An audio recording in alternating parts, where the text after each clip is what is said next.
El capitán James Harvey llevaba 26 años navegando por las aguas entre Escocia y las Islas Hébridas y conocía ese mar como se conoce el rostro de una madre. Conocía cada arrecife, cada banco de arena, cada giro traicionero de las corrientes. Pero, por encima de todo, conocía las luces de los faros, esas estrellas fieles que lo guiaban de regreso a casa a través de las tormentas invernales y las nieblas estivales. El 26 de diciembre de 1900, su barco, un pequeño vapor llamado Arctur, avanzaba por la costa occidental en el crepúsculo de una madrugada invernal temprana. Delante debían aparecer las Islas Flanagan, más de 20 rocas que emergían del océano como los dientes de una bestia antigua. Y sobre ellas, en el acantilado más alto de Eilean Mor, debía arder el faro.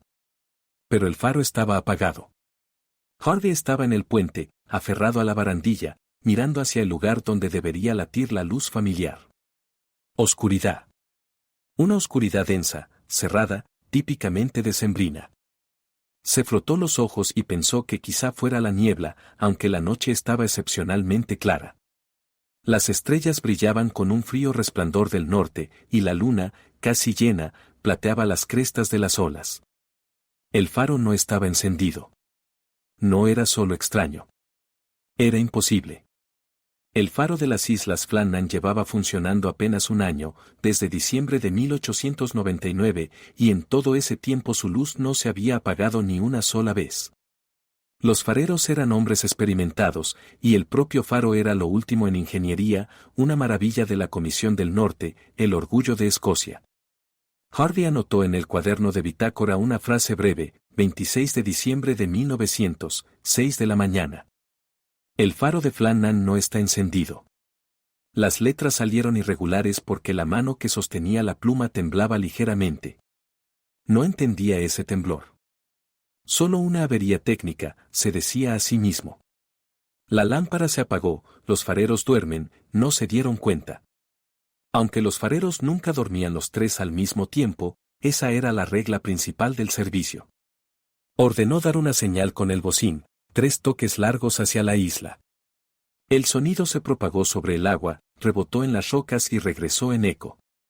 Y de nuevo, silencio. El faro se alzaba como una silueta oscura contra el horizonte que empezaba a aclararse, y ni una sola luz se encendió en sus ventanas, ni apareció ninguna figura en la galería. Harvey dio media vuelta y continuó su rumbo.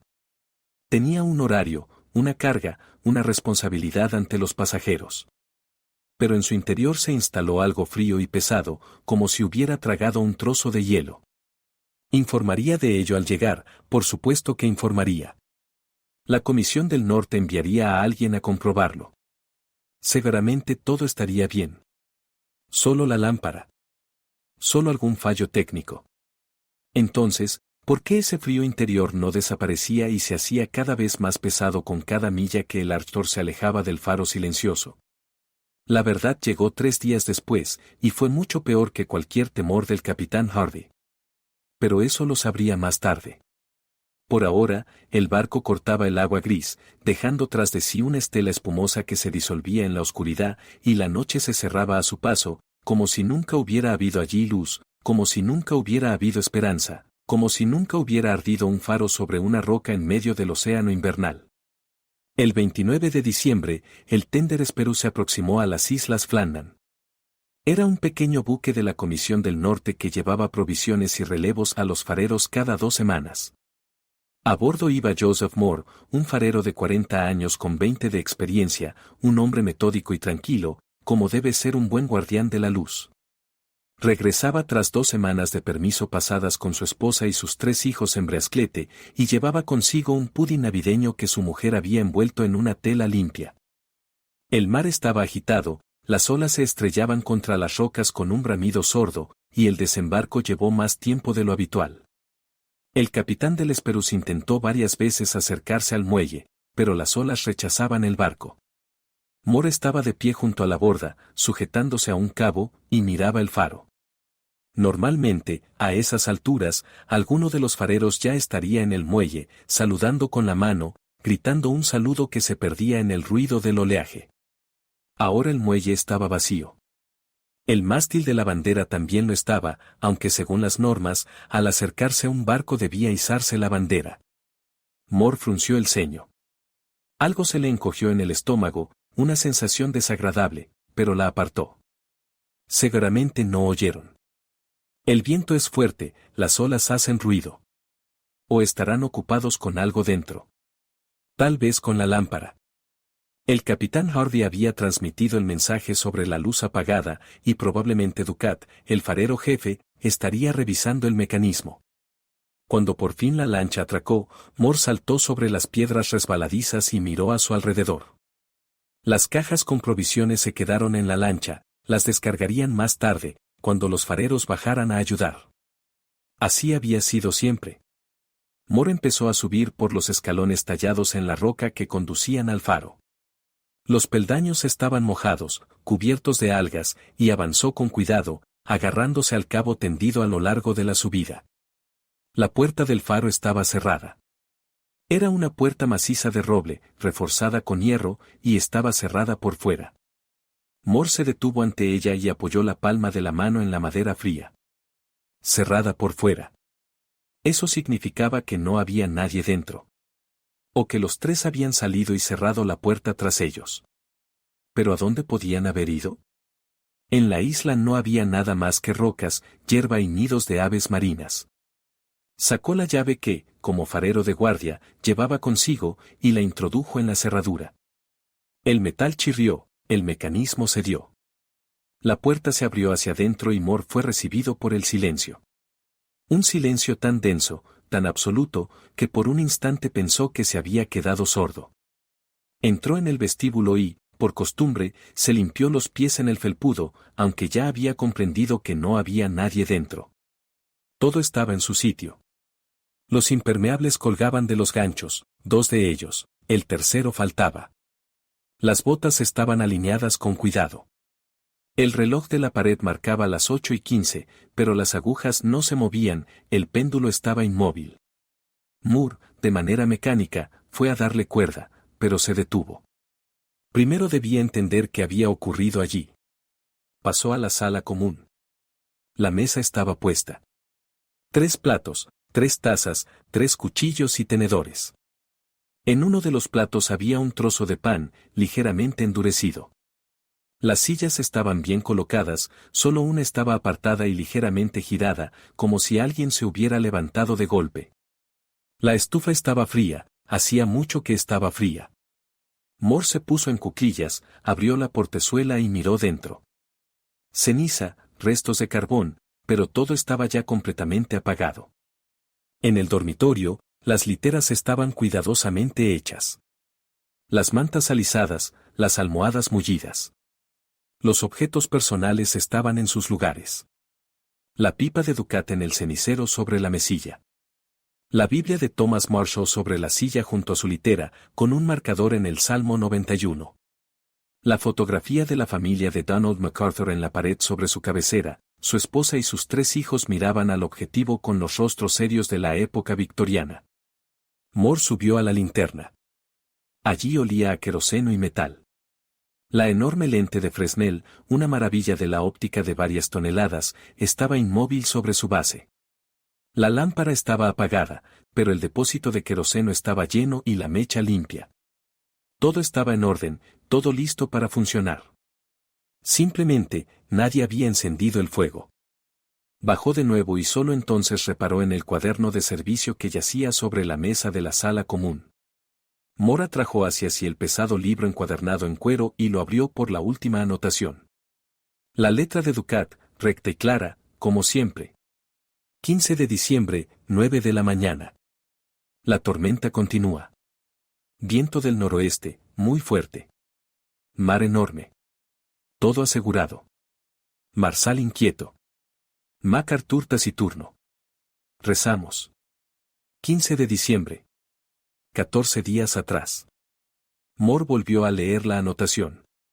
Marshall inquieto. MacArthur taciturno. Rezamos. James Ducat no era un hombre que mencionara oraciones en un diario de servicio. Era un escocés práctico, antiguo marino, que llevaba los registros de forma seca y precisa, dirección del viento, estado del mar, consumo de queroseno, horarios de guardia. Ninguna emoción, ninguna observación personal. Pero aquí había escrito sobre rezar. Moore cerró el cuaderno lentamente y miró a su alrededor. El silencio presionaba los oídos, el pecho. Fuera, el mar chapoteaba, las gaviotas gritaban, el viento aullaba, pero dentro del faro reinaba un silencio tal que parecía que el sonido no pudiera atravesar las paredes de piedra. Como si aquel lugar se hubiera aislado del mundo. Salió al exterior, al muelle, donde aguardaba la tripulación del Hesperus. El capitán Jem Harvey, el mismo Harvey del Arctur, trasladado al tender tras el informe sobre el faro apagado, lo observaba desde la cubierta. Moore negó lentamente con la cabeza. Harvey gritó algo, pero el viento se llevó las palabras. Moore hizo un gesto con la mano, invitándolo a subir. Registraron la isla juntos, 5 marineros del Hesperus y Moore. Rodearon cada roca, cada grieta, descendieron hasta el muelle occidental, donde se guardaban los cabos de repuesto y las cajas de herramientas. Y allí encontraron la primera cosa verdaderamente extraña. La caja de herramientas de hierro, que siempre estaba asegurada en su refugio, había sido arrancada de sus anclajes y arrojada varios metros más allá. Una caja pesada, de unas 50 libras de peso. Los cabos, gruesos cabos de cáñamo con los que se amarraban las lanchas, estaban rotos. No cortados, no desatados, sino desgarrados, como si hubieran sido tironeados con una fuerza monstruosa en direcciones opuestas. A una altura de 33 metros sobre el nivel del mar, allí donde las olas no deberían alcanzar ni siquiera durante la tormenta más fuerte, las rocas estaban cubiertas de algas. Algas frescas, que aún no habían tenido tiempo de secarse. Moore estaba de pie al borde del acantilado y miraba hacia abajo, al mar embravecido. El viento agitaba su chaqueta, las salpicaduras saladas le alcanzaban el rostro. 33 metros. Una ola de 33 metros de altura. Eso era imposible. Ni siquiera en la peor tormenta las olas se elevaban tanto. Pero las algas no mentían, y la caja arrancada tampoco mentía. Algo llegó desde el mar. Algo enorme y furioso. Y 3 hombres desaparecieron como si nunca hubieran existido. Robert Muiread, superintendente de la Comisión del Norte de Faros, llegó a las Islas Flannan el 6 de enero de 1901. Era un hombre que no creía en lo inexplicable. En 30 años de servicio había visto de todo, fareros que enloquecían por la soledad, accidentes, incendios, fallos técnicos. Siempre había una explicación racional. Siempre. Subió al faro con una libreta en la mano y examinó metódicamente cada estancia. Joseph Moore lo acompañaba, mostrándole todo lo que había descubierto aquel primer día. Muiread tomaba notas, hacía preguntas, tocaba los objetos con sus grandes manos curtidas. El reloj de la pared. La mesa puesta. La silla apartada. Usted dijo que una silla estaba desplazada, dijo Muiread, y su voz resonó con eco en la sala vacía. Sí, señor. Moore señaló la silla junto a la mesa. Muiread se agachó, miró las patas de la silla, el suelo bajo ella. Ninguna señal de lucha, ningún arañazo. Solo una silla que alguien había apartado y no volvió a colocar en su sitio. Se levantó y se acercó a la ventana. Desde allí se veía el muelle occidental, esas mismas rocas donde habían encontrado la caja arrancada y los cabos rotos. Hábleme de la tormenta, dijo. Moore sacó los registros meteorológicos de la estación más cercana, en Lewes, a 70 millas al norte. Muiread estudió las cifras, frunciendo el ceño. Del 12 al 15 de diciembre había azotado una tormenta fuerte. El viento alcanzó los 50 nudos, las olas eran enormes. Pero la tarde del día 15 la tormenta empezó a amainar y el 16 el tiempo ya era relativamente tranquilo. El capitán Harvey, del Arctur, pasó junto a las islas el 26 de diciembre y vio que el faro no estaba encendido. Así que algo ocurrió entre el 15 y el 26. 11 días. Pero la última anotación del diario estaba fechada el 15 de diciembre, a las 9 de la mañana. Muiread volvió a abrir el cuaderno y releyó las últimas entradas. Comenzaban el 12 de diciembre. La tormenta ha empezado. El mar está muy agitado. Todo asegurado. El 13, la tormenta continúa. El viento aumenta. Marsal de guardia, inquieto. El 14, tormenta terrible. El mar como no he visto en todos mis años. MacArthur dice que jamás vivió algo así. Y el 15, la última anotación, la tormenta continúa. Viento del noroeste, muy fuerte. Mar enorme. Todo asegurado. Marsal inquieto. MacArthur taciturno. Rezamos. Anotaciones extrañas, dijo Muiread en voz alta. Ducat no era un hombre que escribiera sobre el miedo. Moore guardó silencio. Conocía a Ducat desde hacía 12 años, había trabajado con él en 3 faros distintos. James Ducat, 43 años, casado, 4 hijos, antiguo marino con una reputación intachable. Tranquilo, fiable como una roca. Un hombre que durante una tormenta en el faro de Tiurda había salvado a un ayudante caído al agua, descendiendo con una cuerda al mar enfurecido. Un hombre así no escribe sobre rezar en un diario de servicio. Thomas Marshall, continuó Muiread, hojeando los expedientes personales. 28 años. 4 años de servicio. Recomendado como trabajador fiable. Casado, 2 hijos. Lo conocía menos, dijo Moore. Pero era un buen farero. Quizá un poco nervioso. No le gustaban las guardias largas en soledad. ¿Y MacArthur? Donald MacArthur. 40 años. Casado, 3 hijos. Un hombre muy religioso. Leía la Biblia cada noche. Moore se detuvo y luego añadió, una vez me dijo que las Islas Flannan eran un lugar maldito. Que los lugareños nunca vivieron aquí, solo traían ovejas a pastar en verano, y aún así de mala gana. Muiread alzó una ceja. ¿Supersticiones? Tal vez. Pero MacArthur no era un supersticioso tonto. Simplemente respetaba las viejas leyendas. Salieron al exterior, hacia el muelle occidental. El viento era fuerte, pero el mar estaba relativamente tranquilo, lo normal para enero. Muiread examinó la caja arrancada, los cabos desgarrados, las huellas de algas en lo alto de las rocas. Sacó una cinta métrica y midió la altura desde el nivel del agua hasta las algas. 33 metros y 20 centímetros. Una ola asesina, dijo por fin. Rogue Wave. He oído hablar de ellas. Se forman cuando varias olas se superponen, creando una gigantesca. Los marineros cuentan que han visto olas de la altura de un edificio de 10 pisos en medio del océano. En mar abierto, quizá, dijo Moore con cautela. ¿Pero aquí? ¿Por qué no? La tormenta fue fuerte. Tal vez una ola así golpeó la isla. Ducat y alguien más, quizá Marshall, salieron a comprobar el equipo en el muelle occidental. La ola los alcanzó.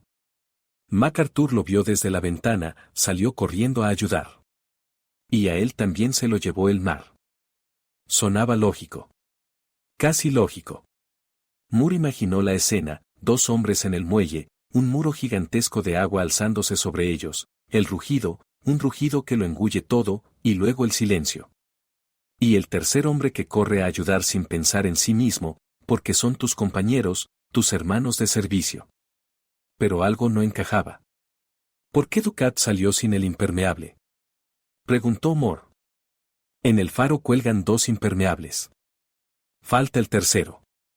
Eso significa que solo una persona estaba vestida para salir al exterior durante la tormenta. Muiread frunció el ceño. Aquello sí era extraño. Si 2 hombres salían a comprobar el muelle con ese tiempo, ambos se habrían puesto ropa impermeable. Era una norma elemental de seguridad. Tal vez todo ocurrió muy rápido, dijo. Algo requirió atención inmediata. Uno se vistió, el otro salió así. ¿Y el reloj? Continuó Moore, y en su voz había algo obstinado. El reloj se detuvo a las 8:15. De la mañana o de la tarde, no lo sabemos. Pero la última anotación del diario es de las 9 de la mañana del día 15. Eso significa que el reloj se detuvo después. ¿Por qué nadie lo volvió a dar cuerda? Muyread guardó silencio. Dar cuerda al reloj era una obligación diaria, tan obligatoria como encender la lámpara al anochecer. Los fareros daban cuerda al reloj cada mañana a las 8 en punto. Si el reloj marcaba las 8:15 y se había detenido, significaba que alguien olvidó darle cuerda. O que no había nadie para hacerlo. Y la mesa, dijo Moore más bajo. La mesa está puesta para 3. La comida no fue tocada. Como si se dispusieran a comer y algo los interrumpió. Pero si era el almuerzo del día 15, ¿por qué no regresaron? Y si ocurrió más tarde, ¿por qué no hay ninguna anotación en el diario? Regresaron al faro. Muyread caminaba de una habitación a otra, tocando las cosas, como si pudieran contarle algo. Abrió el armario de la ropa, revisó camisas y pantalones. Todo estaba en su sitio. Comprobó las reservas de queroseno, harina y conservas. Todo estaba en orden, había suficiente para un mes más. En uno de los cajones del escritorio encontró una carta. Una carta inacabada de Thomas Marshall a su esposa. El papel estaba ligeramente amarillento, la tinta seca. Mi querida Mary, comenzaba la carta. El tiempo aquí es terrible, pero resistimos. Ducat dice que ha visto cosas peores, aunque no estoy seguro de creerle. El mar está tan. La carta se interrumpía a mitad de frase. Marshall no terminó la oración, simplemente dejó la pluma sobre el papel, y la tinta se extendió formando una pequeña mancha. Muyread miró la fecha en la esquina de la carta. 14 de diciembre. Estaba escribiendo la carta durante la tormenta, dijo Muyread. Y no la terminó. ¿Por qué? Moore tomó la carta, miró la letra familiar de Marshall, esa mancha de tinta congelada para siempre. Tal vez lo llamaron. Tal vez ocurrió algo. O vio algo por la ventana, pronunció Muyread, sorprendiéndose a sí mismo por sus propias palabras. Se acercó a la ventana y miró hacia afuera. Desde allí se veía la ladera occidental de la isla, las rocas, el mar que pudo haber visto Marshall que lo obligó a abandonar la carta a mitad de frase. Muyread pasó 3 días en las islas. Interrogó al capitán Harvey, a toda la tripulación del Esperus, a Joseph Moore. Midió, anotó, fotografió. Redactó un informe oficial para la Comisión del Norte y en ese informe propuso la única versión racional. Los fareros fueron arrastrados por una ola gigantesca mientras intentaban asegurar el equipo en el muelle occidental. Pero por la noche, cuando yacía en la litera del faro, en el lugar donde antes dormía Donald MacArthur, no lograba conciliar el sueño. Escuchaba el viento, el golpe de las olas, los gritos de las aves. Y pensaba en la mesa puesta. En la carta inacabada. En el reloj detenido a las 8:15. En las palabras del diario, rezamos. Había una explicación racional. ¿Pero era la correcta? Eso no lo sabía. Y, según le parecía, nunca lo sabría. El anciano Ian Campbell había vivido toda su vida en la isla de Lewes, en el pequeño pueblo de Breasclete, desde donde partían y a donde regresaban las barcas de pesca. Tenía 82 años en 1901 y recordaba los tiempos en que la gente hablaba gaélico con más frecuencia que inglés, cuando las viejas costumbres estaban más vivas que los oficios religiosos de los domingos. Cuando la noticia de los fareros desaparecidos llegó a Breasclete, Campbell solo negó con la cabeza. Estaba sentado junto a la chimenea de su casa de piedra, fumando su pipa y mirando el fuego, mientras un joven reportero del Edinburgh Evening News, llegado en busca de una historia, anotaba sus palabras en una libreta. Eilean Moore, dijo el anciano, usando el nombre gaélico de la isla Flannan. Las islas de San Flannan. Pero la santidad allí es especial, no como en la iglesia. Una santidad antigua. De antes del cristianismo.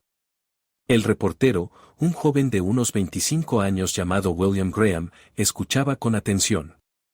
Había llegado en busca de una sensación, de un misterio que pudiera vender a los lectores, pero lo que contaba el anciano era algo distinto, algo más profundo. Mi abuelo pastoreaba ovejas en esas islas, continuó Campbell. Fue hace unos 70 años, quizá más. En verano, solo en verano, llevaban allí las ovejas a pastar. Pero la gente no se quedaba a pasar la noche. Nunca. Llegaban por la mañana y se iban antes del atardecer. Incluso en verano, cuando hay luz casi toda la noche. ¿Por qué?, preguntó Graham. El anciano dio una calada a la pipa y soltó el humo. Allí vive algo. Los viejos decían que eran espíritus del mar. Los hombres azules. Así los llamaban. Los Blue Men of the Mensch. Viven en el estrecho entre las islas y la tierra firme. Altos, con la piel del color de la tormenta, con ojos como los de los ahogados. Vienen cuando el mar se enfurece y se llevan a quienes no respetan su territorio. Graham tomaba notas, procurando no mostrar escepticismo. Era un hombre instruido, creía en la ciencia, en el progreso, en el nuevo siglo XX que acababa de comenzar. Pero allí, en aquella casa de piedra, a la luz del fuego de turba, las palabras del anciano no sonaban a superstición absurda. Sonaban a algo antiguo e importante. ¿Y Sam Flannan?, preguntó. Flannan Mac Twirlbeg, pronunció el anciano, y el nombre sonó como un conjuro. Un santo irlandés, siglo VII. Llegó a esas islas y construyó allí una pequeña capilla. Dicen que vivía solo, rezaba, ayunaba. Intentó expulsar a los antiguos espíritus con la oración. Pero no se fueron. Nunca se van. Son parte de este lugar, como las rocas, como el mar. Las ruinas de aquella capilla aún seguían en pie cuando se construyó el faro. Los ingenieros de la Comisión del Norte las encontraron en el lado oriental de Ilean Mor, muros semiderruidos de piedra sin labrar, cubiertos de musgo. Dentro de la capilla había habido una figura de piedra toscamente tallada, quizá de un santo, quizá de algo más antiguo. Los obreros apartaron las piedras, despejando el lugar para el nuevo faro, símbolo del progreso y la civilización. MacArthur, el religioso Donald MacArthur, había visto esas ruinas. Escribió una carta a su esposa poco después de llegar por primera vez a la isla. Ella mostró esa carta a los investigadores tras la desaparición. Este es un lugar extraño, querida mía, escribía MacArthur. De día todo parece normal, rocas y mar, aves. Pero cuando cae la noche, da la impresión de que la isla despierta. No te asustes, no quiero inquietarte. Simplemente aquí sientes que no estás solo. Que alguien observa. Ducat se ríe de mí, dice que son las gaviotas y el viento. Tal vez tenga razón. Graham buscó también a otros habitantes de las islas, a quienes conocían algo de la historia del lugar.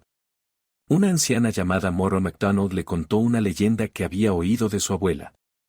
Hace mucho tiempo, cuando las islas aún no tenían nombre, llegó allí una barca con 3 monjes. Querían fundar un eremitorio, un lugar de oración lejos del bullicio del mundo. Pero al cabo de un mes, unos pescadores que pasaban por allí encontraron el eremitorio vacío. Los 3 monjes habían desaparecido. Su barca yacía en la orilla intacta, las provisiones estaban sin tocar. Solo los hombres habían desaparecido, como si se hubieran disuelto en el aire. Pensábamos que era solo una leyenda, dijo Moira, y las manos con las que sujetaba la taza de té temblaban ligeramente. Un viejo cuento aterrador. Pero ahora la leyenda se había repetido. Otra vez 3. Otra vez una desaparición sin rastro. Otra vez las islas Flannan se habían llevado aquello que cayó bajo su poder. Graham profundizó más. En los archivos de la Comisión del Norte encontró registros sobre la construcción del faro. Las obras comenzaron en 1896 y duraron 3 años.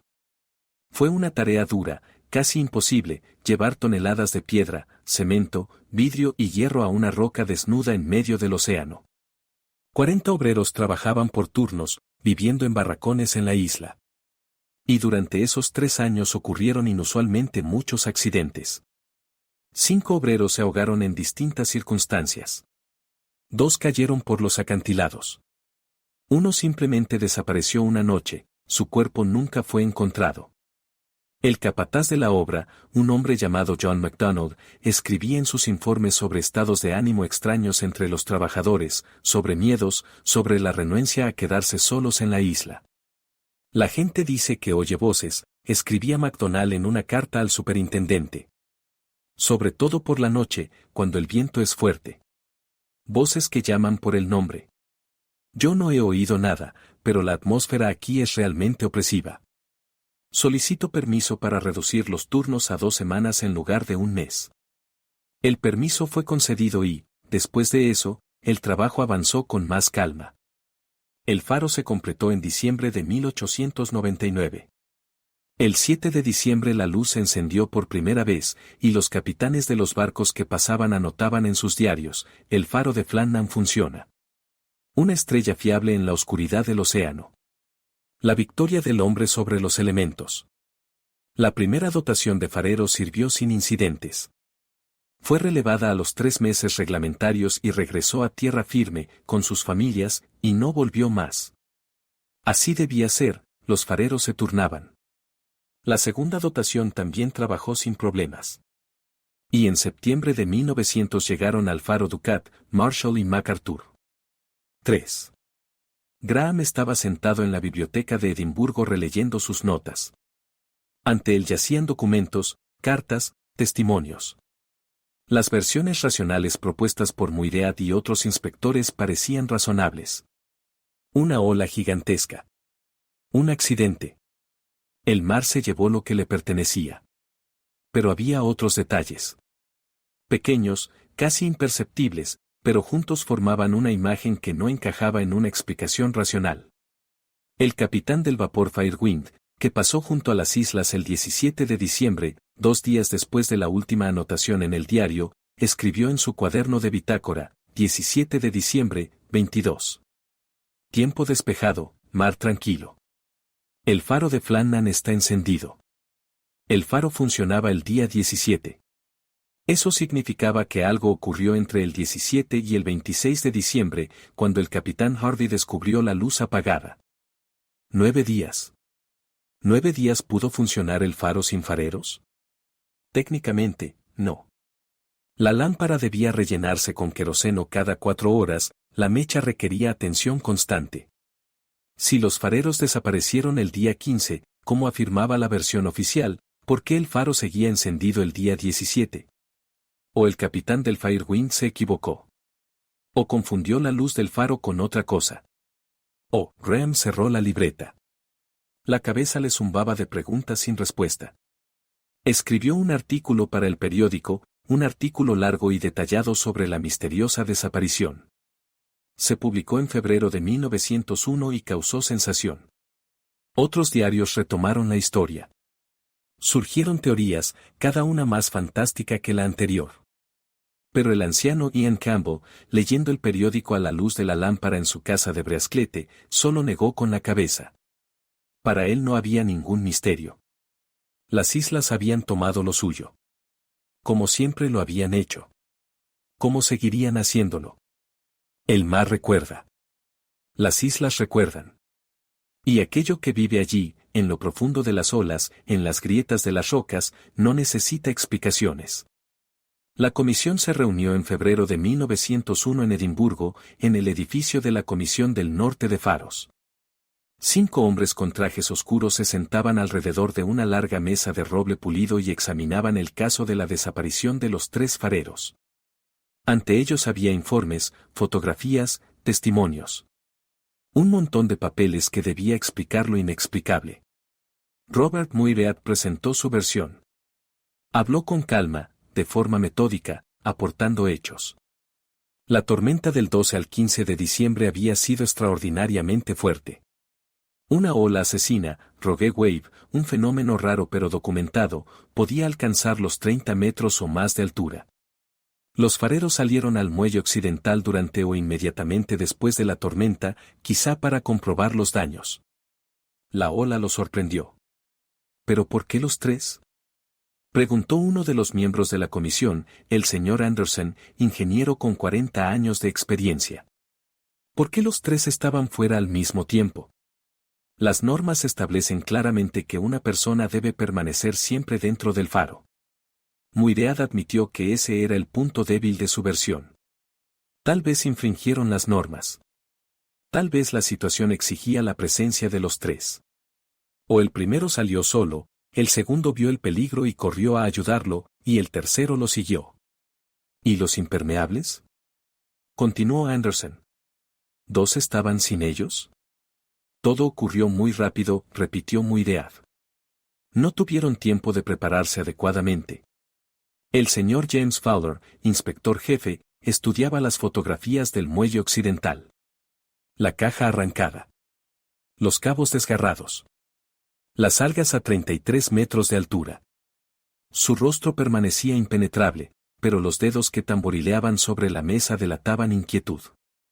He leído los datos meteorológicos de Lewis, dijo. La tarde del 15 de diciembre la tormenta amainó. El 16 el tiempo ya era relativamente tranquilo. Si la ola fue realmente la causa, ¿por qué llegó después de que la tormenta hubiera terminado? Muyread no tenía respuesta para esa pregunta. Las olas asesinas son impredecibles, quizá justo en el momento de calma el océano lanzó su último y más terrible golpe. Quizá. Hubo también otra teoría, presentada por el Dr. Charles McBath, médico naval con experiencia en aguas del norte. Sugirió que los fareros pudieron haberse intoxicado por los vapores de pintura o de productos químicos usados en el faro. Alucinaciones, confusión, comportamiento errático. En ese estado podrían haber salido al exterior y caído al mar. Pero el inventario del faro fue revisado minuciosamente. Ninguna sustancia tóxica, ningún alimento en mal estado, ninguna fuga de gas. Todo estaba en perfecto orden. Otra versión pertenecía al capitán William Ross, veterano de la flota. Habló de la posibilidad de un ataque. Piratas, contrabandistas, alguien que quisiera eliminar testigos de actividades ilegales. Pero esa teoría fue descartada casi de inmediato. En las islas no había señales de lucha, no faltaba nada, las reservas de queroseno y víveres estaban intactas. ¿Para qué matar a los fareros y no llevarse nada? La comisión escuchó, tomó notas, debatió. Y finalmente llegó a la única conclusión posible, un accidente causado por la fuerza de los elementos. Causa oficial de la muerte, ahogamiento, arrastrados por una ola. Los cuerpos no fueron hallados, algo habitual en casos así. El océano rara vez devuelve lo que se lleva. Las familias recibieron compensaciones.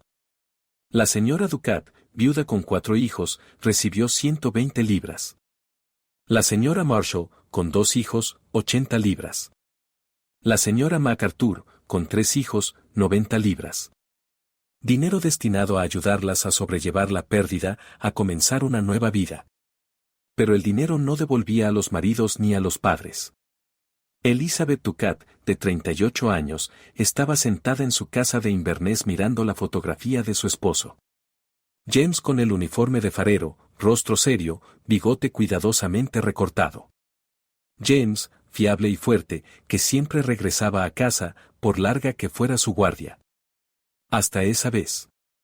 Ella no creía en la ola. James había trabajado 20 años en el mar, había sobrevivido a decenas de tormentas, conocía el océano como se conoce a un viejo amigo. No era un hombre que saliera sin impermeable en mal tiempo. No era un hombre que infringiera las normas y dejara el faro sin vigilancia.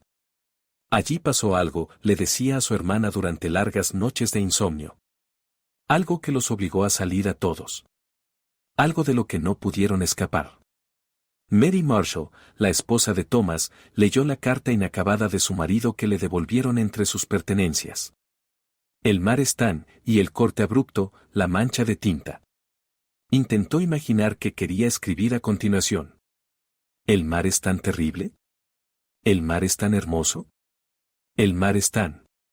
¿Qué? Nunca lo sabrá. Anna MacArthur se mantuvo más fuerte que las demás. Su fe la sostenía. Donald estaba ahora con Dios, les decía a sus hijos. En un lugar mejor.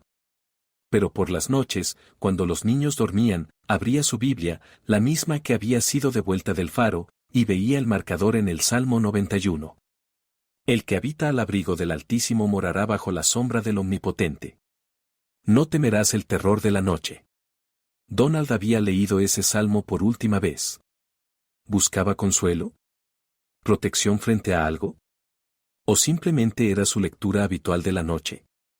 Joseph Moore regresó al servicio de faros, pero pidió un traslado. No podía quedarse en las Islas Flanagan.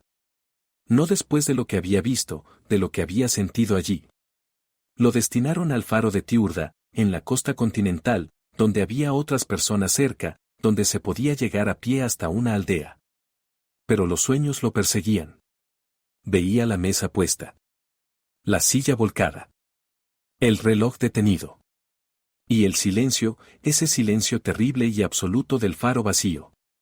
Se despertaba empapado en sudor frío y tardaba mucho en volver a dormirse, escuchando los sonidos de la noche, el susurro del viento, el golpear de las olas. Su esposa Catherine notó el cambio. Joseph se volvió más callado, más pensativo. Se sobresaltaba con ruidos inesperados.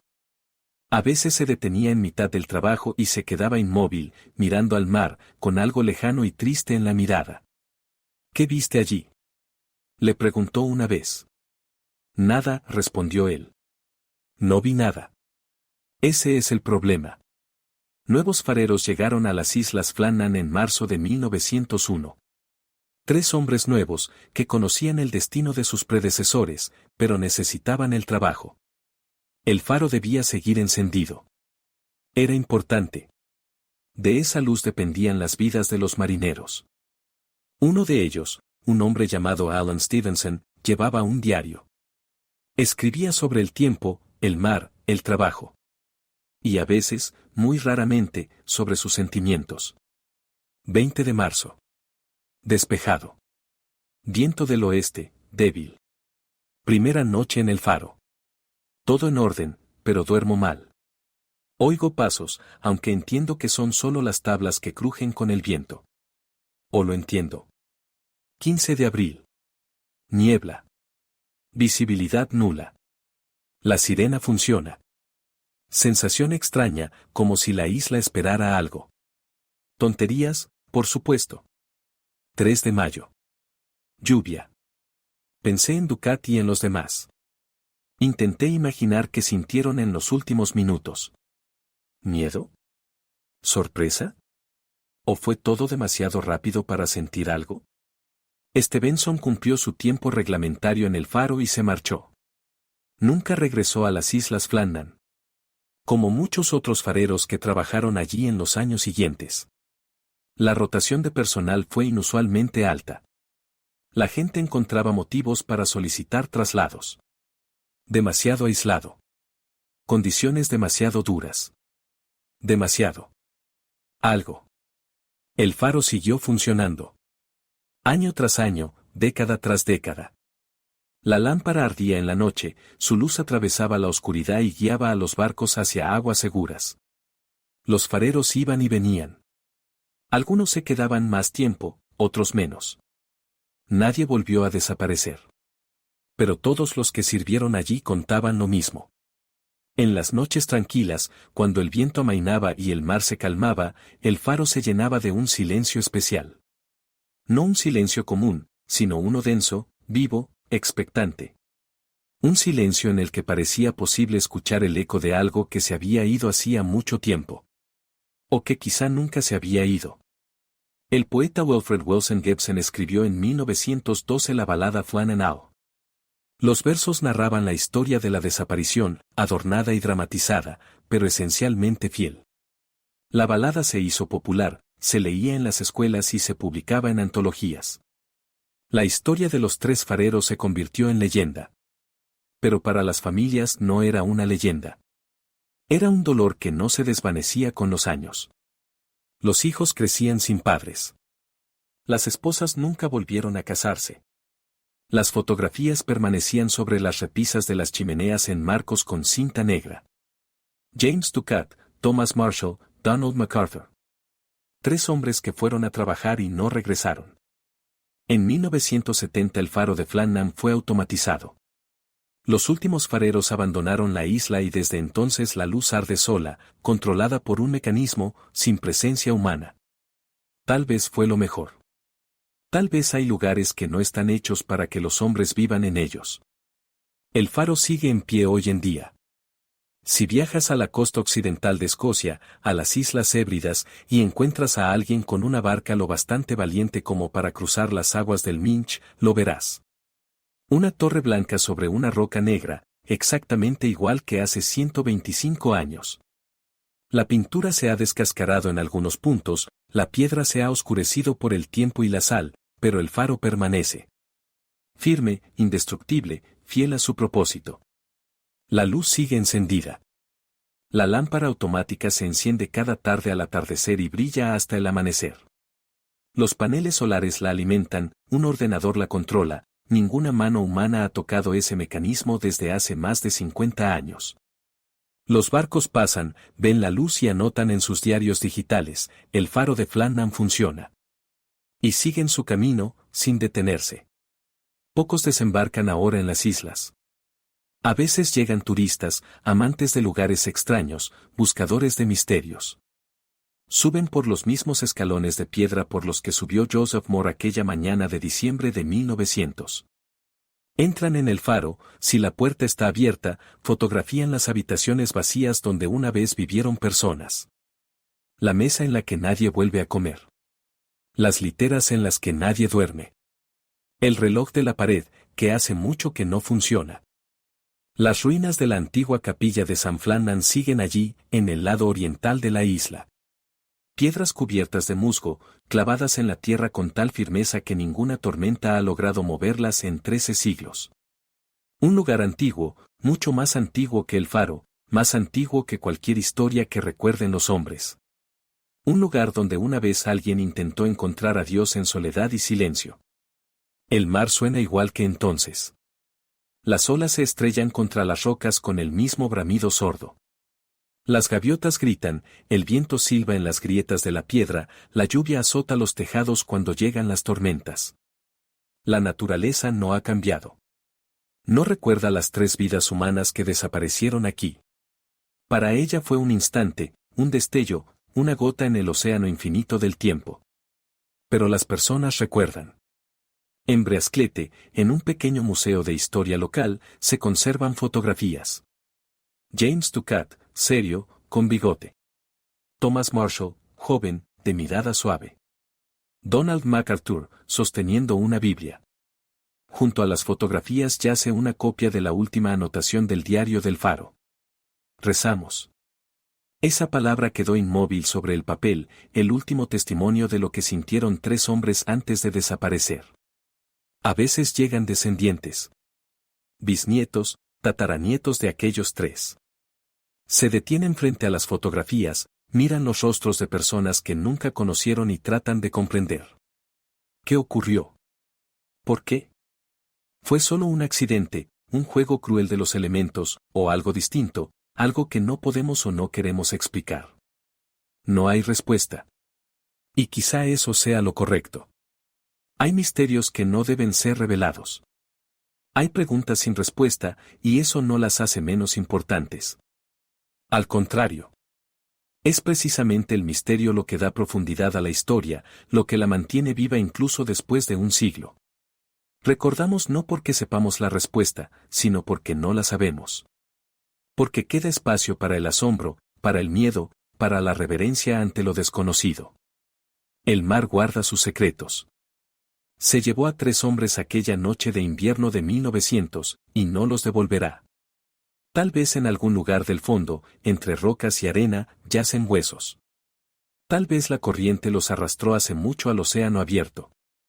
Tal vez no quedó nada, salvo la memoria. Y la memoria es algo extraño. Convierte a las personas en leyendas, a los hechos en mitos. Los 3 fareros pasaron a formar parte de la historia de este lugar, tan inseparable como las rocas, las olas y el viento. Cuando el viento aúlla con especial fuerza, los habitantes locales, medio en broma, medio en serio, dicen, son Tucat, Marshall y MacArthur recorriendo su faro, comprobando que todo esté en orden. Protegiendo la luz que una vez fue su responsabilidad. Tal vez sea una tontería. Tal vez los muertos solo estén muertos, y no haya fantasmas ni espíritus. Solo piedra, agua y vacío. Pero cuando te paras al borde de un acantilado en las Islas Flannan, miras hacia abajo al mar embravecido, escuchas los gritos de las aves y el aullido del viento, sientes en el rostro las salpicaduras aladas, algo dentro de ti lo comprende. Este lugar recuerda. Guarda sus historias en las grietas de las rocas, en el ruido de las olas, en ese silencio especial que llega antes del amanecer. Y en ese silencio, si escuchas con mucha atención, puedes oír un eco. No palabras, no voces, sino simplemente presencia. La sensación de que alguna vez hubo personas aquí, que vivieron, trabajaron, esperaron, temieron. Y que algo de ellas quedó, entretejido en la propia trama de este lugar. El faro arde. Cada noche su luz atraviesa la oscuridad, gira una y otra vez, trazando el cielo y el mar con rayos dorados. Los barcos la ven desde lejos y cambian de rumbo, rodeando las rocas peligrosas. Se salvan vidas porque esa luz brilla. Porque una vez 3 hombres llegaron aquí para encenderla, y lo hicieron hasta el final. Fuera lo que ocurrió aquella última noche, fuera cual fuera la fuerza que se los llevó, cumplieron con su deber. El faro ardía. La luz brillaba en la oscuridad. Y sigue brillando hoy. Tal vez ahí esté la respuesta. No en cómo se fueron, sino en lo que dejaron. Luz en la oscuridad. Esperanza en medio de la tormenta. El recuerdo de que incluso frente a lo incomprensible, las personas hacían su trabajo, permanecían juntas, rezaban cuando ya no quedaba nada más por hacer. Las Islas Flannan duermen bajo las estrellas. Las olas avanzan y retroceden, como la respiración de una criatura enorme.